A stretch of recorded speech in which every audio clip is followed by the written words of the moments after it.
수학 익힘 14쪽 버림을 알아볼까요? 1번 버림하여 주어진 자리까지 나타내어 보세요. 그래요. 버림에서요. 주어진 자리까지 나타내는 문제이네요. 첫 번째 수는 682고요. 먼저 버림하여 10의 자리까지 나타내는 문제입니다.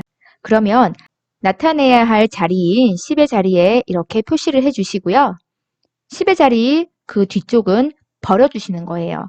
버린다는 얘기는 여기 있는 숫자가 아무리 크더라도 0으로 맞춰주는 거죠. 따라서 682를 10의 자리까지 나타내어서 버려주면은 680이 되겠네요. 682는요. 100의 자리까지 나타내야 된다고 합니다. 그러면 100의 자리에 표시를 해주시고요. 100의 자리 뒤쪽으로는 버려주는 거예요. 따라서 600이 되겠습니다.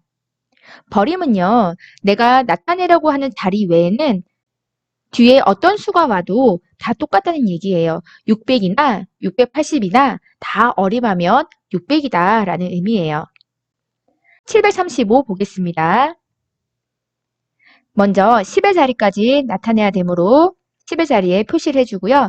10의 자리 뒤에 있는 숫자는 다 버려주시는 거예요. 따라서 730이 되겠죠.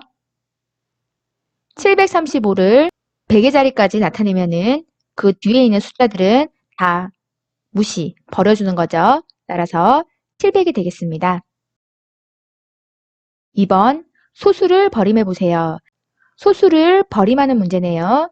이렇게 올림이든 버림이든 어림이 가능한 것은 바로 자연수와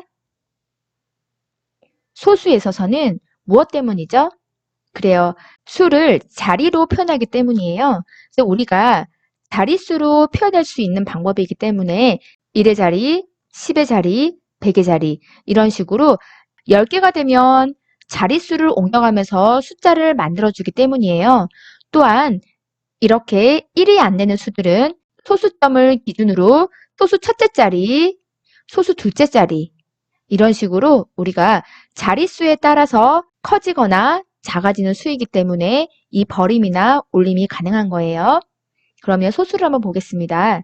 2.724를 버림하여 소수 첫째 자리까지 나타내면 얼마인지 써보세요. 나타내려고 한 자리가 어디죠? 그래요. 소수 첫째 자리예요. 소수점을 기준으로 소수 첫째 자리까지 나타내려고 해요. 그러면 첫째 자리 뒤는 필요가 없다는 얘기예요. 다 버려주시면 됩니다. 따라서 2.7이 되겠습니다. 4.236을 버림하여 소수 둘째 자리까지 나타내면 얼마인지 써보세요. 그래요. 소수점을 기준으로 1이 안 되는 수를 기준으로 소수 첫째 자리, 둘째 자리 여기까지만 내가 의미 있게 수를 표현하고 싶은 거예요. 그러면 둘째 자리 뒤에 있는 수들은 다 필요 없다는 얘기예요. 버려주세요. 따라서 4.23이 되겠습니다. 3번 어림한 수의 크기를 비교하여 동그라미 안에 기호를 알맞게 써 넣으세요. 847을 버림하여 100의 자리까지 나타낸 수예요. 그래요. 100의 자리 수까지만 나타낸다는 얘기예요. 그러면 100의 자리 뒤에 있는 숫자는 버려버리는 거예요. 이 숫자들은 아무 의미가 없다는 얘기죠. 그래서 800이 되겠습니다. 버릴 때는 뒤에 있는 수가 1이든 99든 꽉 차 있는 수라도 필요가 없는 거예요. 그냥 버려주시면 됩니다. 따라서 800이든 801이든 그리고 899든 나는 100의 자리만 나는 가지기 때문에 다 똑같은 수가 된다는 얘기예요. 두 번째, 814를 버림하여 10의 자리까지 나타낼 수 있네요.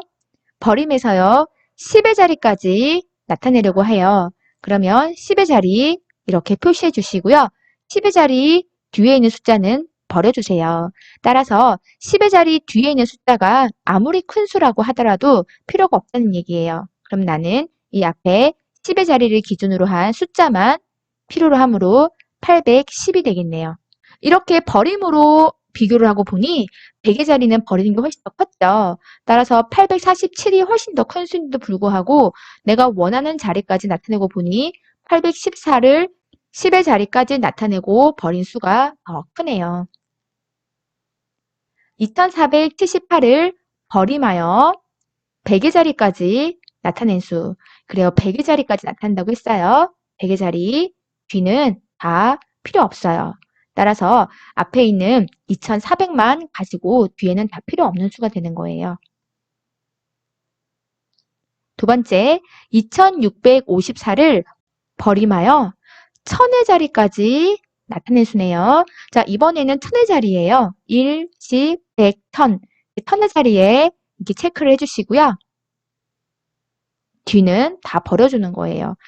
1000의 자리만 나에게 의미가 있고 뒤에 999라는 아무리 큰 수가 와도 나에겐 다 필요 없다는 거예요. 따라서 여기선 1000의 자리까지만 의미가 있으므로 2000이 되겠습니다. 이렇게 버림을 하는 자리에 따라서 결과가 많이 달라져요. 물론 2654가 2478보다 더 큰 수인데도 불구하고 내가 어디서 버리냐에 따라서 어림한 결과값은 달라지네요. 4번 버림하여 100의 자리까지 나타냈을 때 2800이 되는 다연수 중에서 가장 큰 수를 써보세요. 그래요. 버림을 하고요. 중요한 거 자리죠. 100의 자리까지 나타낼 거예요. 그러면 여기 나와 있는 수가 1, 10, 100 바로 여기까지 나타낸 수가 되므로 이 뒤에 무슨 수가 있는지는 모르겠어요. 그렇게 되는 자연수 중에서 가장 큰 수를 써보라고 했네요. 여기 조건이 있어요. 자연수라고 얘기했어요. 이 자연수라는 조건이 없으면 사실 이 문제는 풀 수가 없어요. 왜냐하면 우리가 2800 몇십 몇 중에서 큰 수를 찾는 건데요. 여러분들이 그냥 가장 큰 수는 무엇이 떠오르죠? 그래요. 99라는 게 떠오를 거예요. 근데 이것은 자연수이기 때문에 가능한 거예요. 자연수란 조건이 없다면 99.99999999 끝도 없는 수예요. 그죠? 그렇기 때문에 이렇게 조건이 들어있어요. 여러분들은 이 조건을 의미 없이 봤을지 모르겠지만 실제로는 가장 중요한 조건이 되는 거예요. 따라서 이 자연수 중에서 가장 큰 수를 써야 하므로 2800이든 2801이든 2802든 언제까지 2899가 되면은 100의 자리까지 나타내고 다 버려지는 수이므로 자연수 중에서 2899일 때가 가장 큰 수가 되겠네요. 여러분 이 문제 다 맞추셨나요? 여러분들이 맞췄다고 한다 하더라도 이 자연수 중에서라는 이 조건의 의미를 한번 짚어주길 바래요. 자연수라는 조건이 있기 때문에 내가 쓸 수 있다는 거. 자연수라는 조건이 없으면 이 수는 구할 수가 없어요. 그쵸? 2800과 거의 비슷하지만 그 끝이 없는 수가 될 거라는 거 한 번 더 짚어주시길 바래요. 5번 중기와 연수의 대화를 보고 연수가 처음에 생각한 자연수를 알아맞혀 보세요. 그래요. 두 친구가 있어요. 중기와 연수가 대화를 하고 있어요. 그렇다면 연수가 처음에 생각한 자연수를 알아맞추는 거네요. 자, 구하려고 하는 거는 연수가 처음에 생각한 자연수예요. 여기도 자연수라는 조건이 있죠. 이 자연수라는 조건이 아마 계속 나올 거예요. 그렇다면 중기의 대화를 먼저 보겠습니다. 네가 생각한 자연수에서 7을 곱해서 나온 수를 버림하여 10의 자리까지 나타내봐. 얼마야? 하고 물었어요. 이때 중기는 연수가 무슨 수를 생각했는지는 몰라요. 그런데 중기의 물음에 연수가 50이야 라고 얘기를 했네요. 연수의 수는 무슨 수가 있었을 거예요. 근데 중기는 이 수에다가 어떻게 하라 그랬죠? 먼저 7을 곱하라고 했어요. 그쵸? 자, 이렇게 나온 수를 버림을 할 건데 버림을 해서 10의 자리까지 나타낸 수가 50이라고 했어요. 버림을 해서 10의 자리까지 나타내고 버림을 하면 50이 나왔대요. 그러면 분명히 10의 자리까지 나타내고 버렸는데 그 뒤에가 뭔지는 모르겠어요. 그래서 버린 수가 50이면 여기에 올 수 있는 수는 뭐죠? 그래요. 50부터 시작해서 그쵸. 60이 안 되는 수가 될 거예요. 그런데 여긴 자연수를 말해봐라고 했으므로 50부터 51, 52, 53 해서 59까지가 될 거예요. 60이 되면 안 되기 때문에. 그쵸? 그러면 이렇게 조건에 맞는 수는 50부터 51, 52에서 59까지의 자연수인데 중요한 건 7을 곱했어요. 이 수 중에서 7의 배수를 찾으시면 되겠네요. 그러면 7에다가 무엇을 곱했을 때 50 몇이 나오죠? 그쵸? 7, 8, 56 이렇게 나오겠네요. 따라서 연수가 처음 생각한 자연수는 바로 8이 되겠습니다. 여러분 이 문제 한번 거꾸로 다시 생각해 볼까요? 연수는 처음에 8을 생각하고 있었어요. 그런데 중2가 문제를 내봐요. 네가 생각한 자연수에서 7을 곱해봐. 그 수를 10의 자리까지 나타내고 뒤는 버려봐. 얼마가 나와? 하고 물었더니 연수가 50이 나와 라고 얘기했네요. 이렇게 연수가 처음 생각한 수가 8인 경우에 56이 나오고 10의 자리까지 나타내고 버리면 50이 나오는 수. 원래대로 해봐도 연수가 생각한 수가 8이 나오나요? 이렇게 결과가 나왔다면 끝을 내지 마시고요. 반드시 처음에 물음에 확인까지 해주고 맞는지 확인해 주시면 됩니다. 5번 문제 너무 재밌죠? 결국에는 우리가 10의 자리까지 나타내고 버려라는 문제인데 조금 거꾸로 간 문제예요. 그래도 우리가 이런 문제는 예상할 수 있을 거예요. 그리고 4번하고 5번에서는 중요한 조건이 있다고 했어요. 바로 4번과 5번을 풀 수 있는 이유는 두 수가 자연수이기 때문이에요. 이게 의미 없지만 사실은 이런 걸 짚어주셔야 되는 이유 중에 하나가 수학은요. 문제 답이 있거든요. 따라서 문제에서 버릴 수 있는 얘기는 하나도 없어요. 그래서 수학에 나오는 문제들은요. 다 힌트예요. 그래서 여러분들이 이런 힌트들을 놓치지 말고 꼼꼼하게 문제에 적용한다면 나중에 좀 더 복잡한 문제를 풀어도 다 거기서 거기에요. 이 문제가 버려봤자 버림의 개념만 알고 있으면 되고요. 올려봤자 올림의 개념만 알고 있으면 풀 수 있는 문제라는 거예요. 따라서 여러분들이 익혀야 할 것들은 바로 초록색 상자의 개념 있죠. 그것만 명확하게 해주시면 됩니다. 여러분들이 생각한 개념을 문제를 풀면서 꼼꼼하게 다져주는 거지 문제를 요령으로 익히면 절대 안 돼요.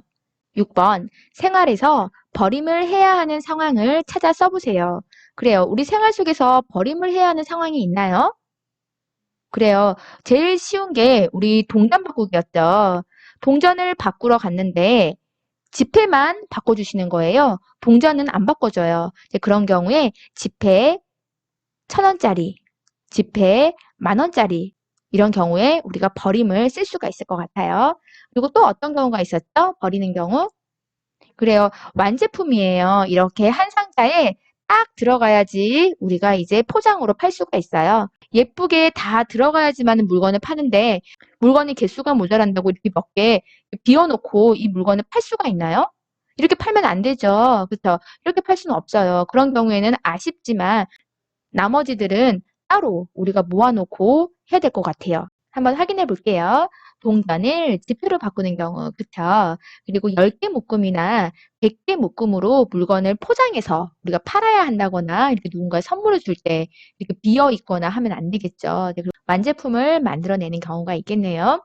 그리고 또 어떤 경우죠? 이렇게 끈으로 일정한 크기의 선물을 포장하려고 해요. 그럴 때 내가 가지고 있는 끈으로 포장할 수 있는 선물의 개수 이런 것들이 있을 것 같아요.